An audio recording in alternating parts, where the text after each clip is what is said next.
8:15 on a Tuesday morning. You are standing in front of the sputtering coffee machine in the corporate break room waiting for the dark liquid to drip into a paper cup. You are wearing a light gray off-the-rack button-down shirt with no visible logos. At 45, you are a part-time strategy consultant, a man who easily blends into the background of any room. No one in this break room, or in this entire building for that matter, pays any special attention to you. And that is exactly how you engineered it.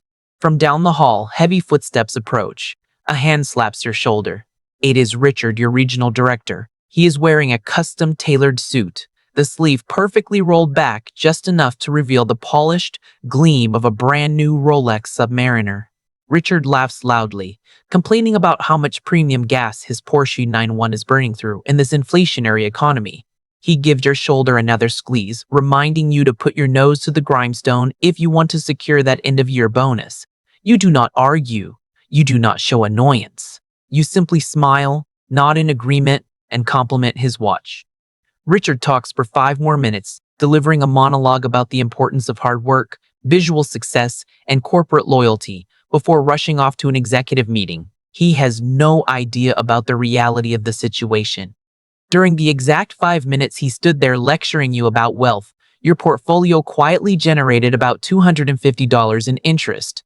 You pick up your free, lukewarm, corporate coffee and walk back to your cubicle. The truth is, your total net worth is not the $1 or $2 million that your lifestyle suggests. The exact figure sitting across your blind trust this morning is $650 million. You do not just have money. You have a type of financial gravity that can bend reality. The risk-free yield on your United States Treasury bills alone, sitting at roughly 4%, pays you $26 million in pure cash every single year. That means every single day you wake up, regardless of what you do, your accounts grow by over $71,000. The interest you earn just by standing in the break room drinking coffee is larger than the annual salary of the director who just scolded you. You could make one phone call, buy this entire company in cash, fire Richard before lunch, and turn this office building into your private parking lot. But you have chosen not to. The ultimate question is, when you have beaten the game of capitalism at the highest possible level, why do you still choose to sit at this cramped desk? To understand this bizarre restraint, we have to go back exactly 5 years. It was a Friday afternoon when the massive liquidity event changed the trajectory of your existence forever. You had spent 15 years of your youth treating your physical health, your relationships, and tens of thousands of manic hours to build a tech startup from nothing. And then, the acquisition closed. When you opened your banking app, a string of numbers appeared that was so long you had to squint to count the zeros. $650 million in liquid cash. For the first few hours, an extreme euphoric rush ran through your veins. You thought about the hypercars, the beachfront estates, the private jets, and the envious stares of everyone who had ever doubted you. But that euphoria evaporated faster than you expected.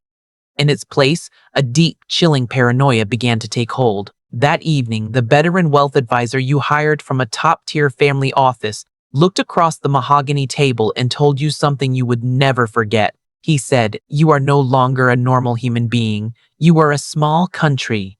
And from this moment on, if you step into the light, people will no longer see you as a friend, a family member, or a colleague. They will see you as prey." He explained that at this level of wealth, showing off is no longer a reward for your hard work. It is a massive existential risk. And so, you made the most important decision of your life. Instead of upgrading your lifestyle, you chose to erase your ego. You built an impenetrable firewall. You established a secretive family office, moving the vast majority of the capital into irrevocable blind trusts and anonymous holding companies. You kept only a tiny fraction of the yield to maintain a completely average upper-middle-class facade. You bought an $800,000 house in a quiet, unassuming suburb. You kept driving your 8-year-old Toyota Highlander, but hiding the money was the easy part. The hardest part of possessing quiet wealth at this extreme magnitude is the theater you must perform every single day. It started on a gloomy Thursday afternoon. Richard called an impromptu department meeting in the cramped glass conference room. He walked in, tossing the keys to his newly leased Porsche 911 onto the table. The metallic clink was designed to draw attention, a loud announcement of his perceived status. He looked around the room with a heavy sigh, adopting the tone of a burdened leader. He explained that due to macroeconomic headwinds and the rising costs of operations, the company needed to lean out. He talked about sacrifice. He talked about trimming the fat. Then he delivered the blow. He announced a structural reorganization that would eliminate the jobs of 3 of your closest colleagues. These were the people you ate lunch with every day, the people who complained about the price of groceries with you, the people whose children you knew by name. They sat there, their faces drained of color, staring at a terrifying financial abyss. For them, losing this job meant missed mortgage payments, drowning in credit card debt, and a catastrophic disruption to their lives. As you sat there watching the panic wash over your friends, you looked at Richard. Through the lens of a former chief executive, you did not see a wealthy man. You saw a walking financial disaster. You knew his salary. You knew his lifestyle. You could perfectly visualize his personal balance sheet. Behind the tailored suits, the expensive watch, and the European sports car, Richard was drowning. He had perhaps $3 million in visible assets, heavily offset by $2.5 million in high-interest debt. His cash flow was entirely negative. He was a slave to his own lifestyle inflation, trapped on a treadmill of needing to project success. He was cutting the livelihoods of 3 hard-working people just to protect his own bonus and maintain his fragile, debt-fueled illusion of wealth. The irony was suffocating. The loudest man in the room, the one holding the power to destroy lives, was financially the weakest. And the quietest man in the room, the one wearing a cheap gray shirt, held the power of a financial god. You walked out of that meeting room feeling a familiar, heavy pressure in your chest. The cost to save their jobs and fund the entire department for another year was exactly $2 million. For a normal person, that is a lottery win. For you, it is less than 30 days of passive interest. You could have walked into Richard's office, written a personal check, slammed it on his desk, and quit. The satisfaction would have been intoxicating. You could have watched his jaw drop, watched his ego shatter, and walked out a hero. But if you did that, the firewall would burn down. The quiet, invisible life you had so carefully constructed over the last 5 years would be destroyed instantly. Your name would be in the company rumors by evening and in the local papers by the weekend.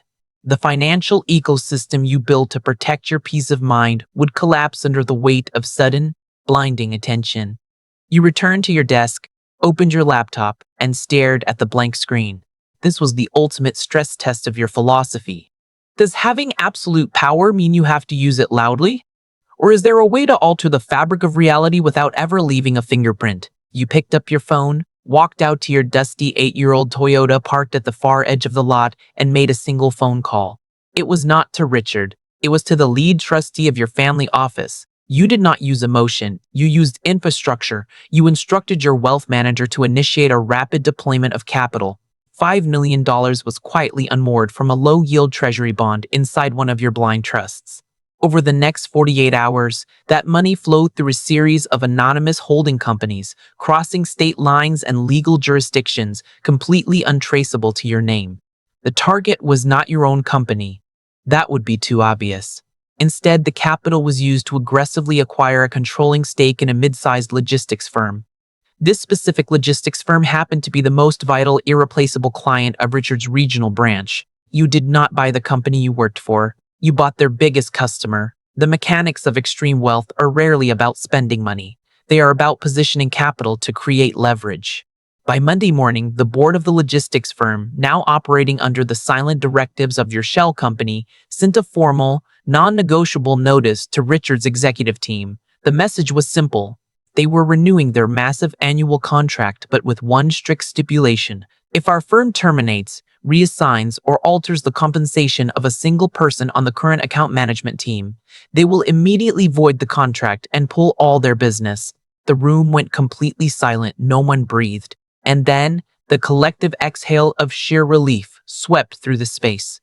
One of your friends dropped her head into her hands and began to cry softly. Another let out a breath he looked like he had been holding for 3 days. The heavy, crushing weight of financial ruin evaporated into thin air in a matter of seconds. Richard looked completely bewildered.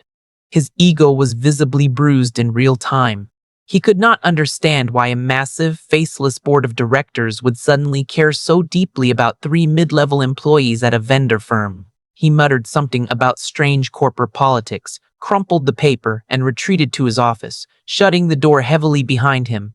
He had been completely outmaneuvered by a ghost. You stood in the back of the group, holding your usual paper cup of lukewarm break room coffee. You widened your eyes, perfectly mirroring the shock of the room.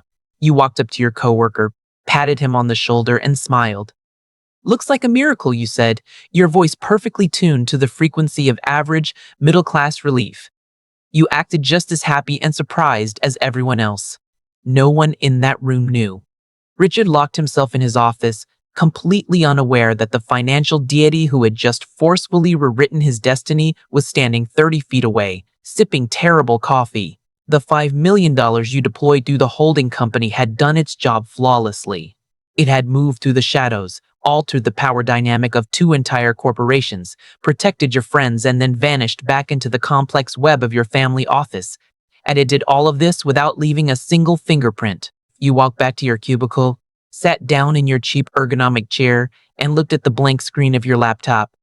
A profound realization washed over you. In the past, you had often wondered what the true purpose of having $650 million was, especially if you never spent it on the things society told you to buy. If you had bought a fleet of Italian supercars, the thrill would have faded in a matter of weeks.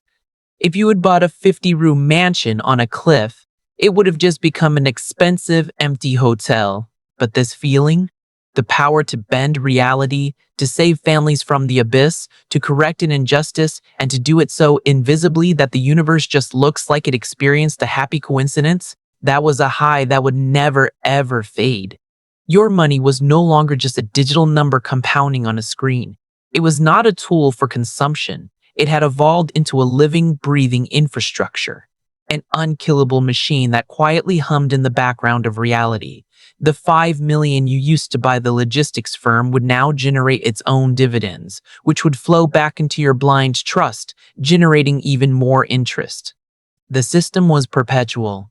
It was a fortress that not only protected you, but threw an invisible shield over your entire ecosystem.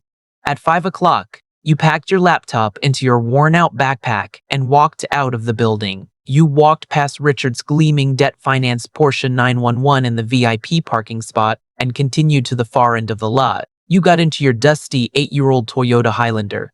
You turned the key, listening to the familiar, slightly strained sound of the engine coming to life. You looked at yourself in the rearview mirror. You did not look like a half-billionaire. You did not look like a puppet master who controlled the fate of companies. You looked exactly like what you were pretending to be. A tired, middle-aged consultant heading home to a quiet suburb to eat dinner and watch the evening news. And that is the ultimate payoff of absolute wealth. Society conditions people to believe that the entire goal of getting rich is to finally be seen, to buy the biggest house on the hill so you can prove to the world that you are a winner, to escape the crowd and stand on a pedestal. But the truth is fiercely counterintuitive. When you reach the absolute pinnacle of the money game, you realize that attention is a liability. The final level of wealth is not about buying the spotlight. It is about buying the right to disappear completely. You are not wealthy because you have $650 million in a trust fund. You are wealthy because you possess the power of a god. Yet you have the ultimate freedom to wake up every single day and choose to be an absolute nobody. If you want to understand how to build your own financial fortress, no matter what level you are starting from, subscribe to Quiet Capital. We are here to help you win the quiet game.